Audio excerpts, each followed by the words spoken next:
Welcome back to another episode of the Casey Campbell Podcast. Casey Campbell with you, of course. Pleased to be joined by Caledonia head football coach Derek Pennington. Coach, how are you? Good. Just, taking a little break in between vacation here. Yeah.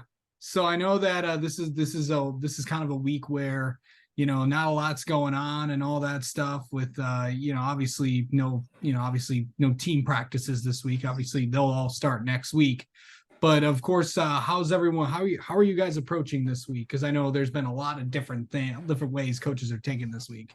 I mean, we don't do a ton with this. Our kids have some optional conditioning workouts they can do, but like I started kind of using this as a vacation week a few years ago, and I think we won more games since I've been taking vacations this week. So yeah, just kind of keep going with it. But this is an off week for us. We had a busy June, a busy July. I think the kids need a break too. So yeah. Okay, so before we get into previewing the upcoming year, just talk about getting to the state finals last year and what that team was. What was it just like to get there? I mean, it's a marathon. I mean, we played a ton of football. You don't realize how long that season, becomes when you start playing to Thanksgiving. But obviously, a lot of fun with that group. We practiced for a couple of weeks in blizzards, so it was challenging, and we learned a lot about making long playoff runs like that. Just dealing with weather and how you can adjust your offense and what you're doing, and just logistics of traveling and practicing indoors. I mean, there's a lot that we had to deal with that I think we handled well. But if we got the opportunity again, we'd know more. Yeah. Okay. So let's talk about some of the guys that are going to be returning for you guys this year, and some of the guys to watch for Caledonia. Sure. So yeah, just some of the guys who are just some of the guys to watch this year. Well, I mean, we've had the same backfield since I've been in Caledonia. This is my third year. It's been Brock Townsend, who's committed to Central Michigan, is our running back. I think he's one of the best running backs in the state of Michigan. And then my son is our H-back, fullback, type, offset tight end type kid. And he's committed to Western and also is one of the best players, I believe, in the state. So like those two guys, we've kind of depended on them a lot. And they both play defense. Brock's a heck of a safety. I think he had 6 picks last year.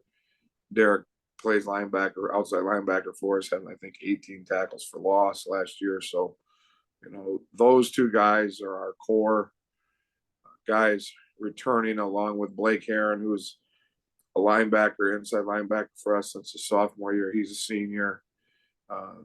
Those kids, Jackson Engelberg's a two-way offensive defensive lineman. So is Ian Fedewa. So, I mean, those are guys that are two-way dudes that are back. Yeah. Of course, obviously we all know how tough the OK conference is. And I mean, it doesn't get any easier than your division. But before we get into the schedule, you guys will be starting the 25th, the first game playing at Michigan against Romeo. How exciting is it to get to the play at the big house and all that fun stuff?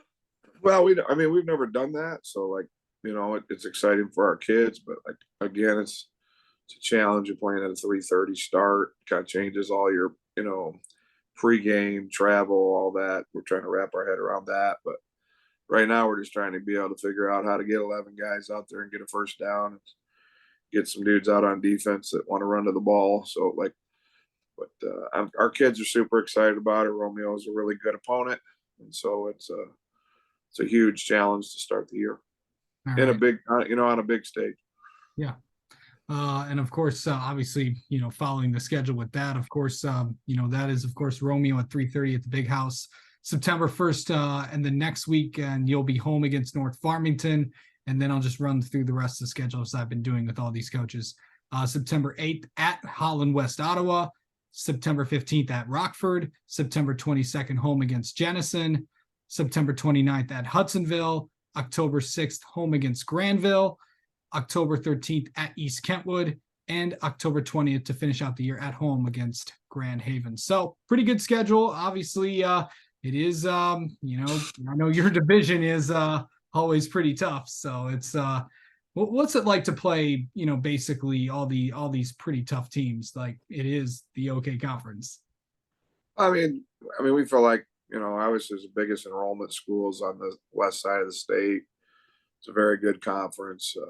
With, I think, there's several teams that have done really well in the playoffs and been really good the last few years. We're fortunate we've been one of them. Rockford's obviously been really good. Granville's been good. Hudsonville's had their years. Kentwood's been in the playoffs. There's a lot of really good schools. A couple of years ago, Jenison was really good. So everybody's got a lot of kids to pick from, and good coaching and good programs.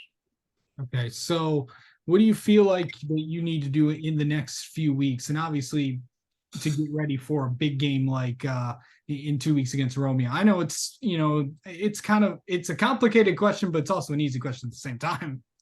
We're still feeling around for our identity on offense. We lost arguably the best quarterback, one of the best in the state of Michigan, and Mason McKenzie. So we're looking at the quarterback position and who's going to win that and how we're going to build that offense around them. And so that's a really important point for us on offense. Defensively, we're replacing 4 or 5 guys that were really good players too. So it's trying to figure out how you replace those players and how that changes your identity and your scheme. Year to year, it's tough, and it's tough in high school because kids leave every year. So. Yeah, for sure. All right. Well, Derek Pennington, thank you so much for coming on and talking with us, and best of luck to the Fighting Scots this season. Appreciate it. Thanks a lot, man.